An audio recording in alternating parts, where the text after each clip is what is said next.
کہ مسیح ہمارا دولہا ہے، ہم اس کی دلہن، ہمیں اس کی فرما برداری کرنے کی ضرورت ہے، اس کے حکموں پر عمل کرنے کی ضرورت ہے، اپنی خودی سے انکار کرنے، اپنی صلیب اٹھانے، اور وہ رشتے جو کلام مقدس نے آج بیان کیے ہیں ان پر غور کرنے کی ضرورت ہے۔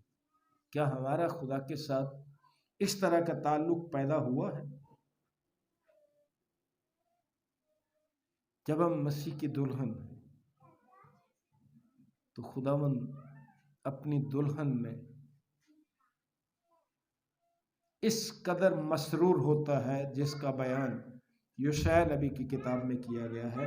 62ویں باب کی 5ویں آیت میں خدا کا پاک کلام کہتا ہے، یشعیاہ نبی کی کتاب اس کا 62واں باب اور اس کی 5ویں آیت میں یہ بیان کیا گیا،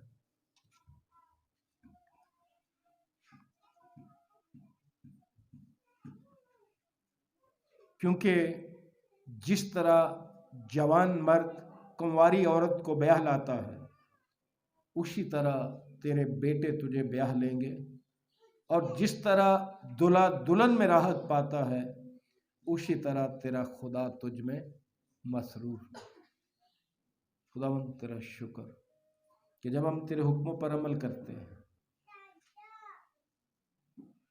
جب ہم اپنی خودی سے انکار کرتے ہیں، اپنی صلیب اپنے کندھوں پر اٹھاتے ہیں، یسوع مسیح کو اپنا نجات دہندہ قبول کر لیتے ہیں، تو تو ہم میں مسرور ہوتا۔ آئیے آج خداوند کے ساتھ وعدہ کریں کہ خداوند یہ رشتے جو تو نے بخشے ہم تیرے شکر گزار ہیں، ان پر قائم رہنے کے لیے، ان کو نبھانے کے لیے جو شرائط تو نے اپنے پاک کلام میں پیش کی ہیں، ہم پوری کوشش سے تیرے فضل سے ان پر پورا اترنے کی کوشش کریں گے۔ خداوند آپ سب کو برکت بخشے۔ آپ دعا مانگیں۔ خداوند مسیح یسوع میں ہمارے رحیم باپ، ہم دل کی گہرائی سے تیرے شکر گزار ہیں تیرے پاک کلام کے، اس بات کے لیے بھی کہ ہم جو کیڑے تھے، ہم جو کرم تھے، مٹی سے بنائے گئے، مٹی پر رہتے ہیں، مٹی میں واپس چلے جائیں گے، تو نے اپنے بیٹے کو اس دنیا میں بھیجا تاکہ ہم اسے قبول کریں اور تیرے ساتھ ہمارے رشتے قائم ہوں۔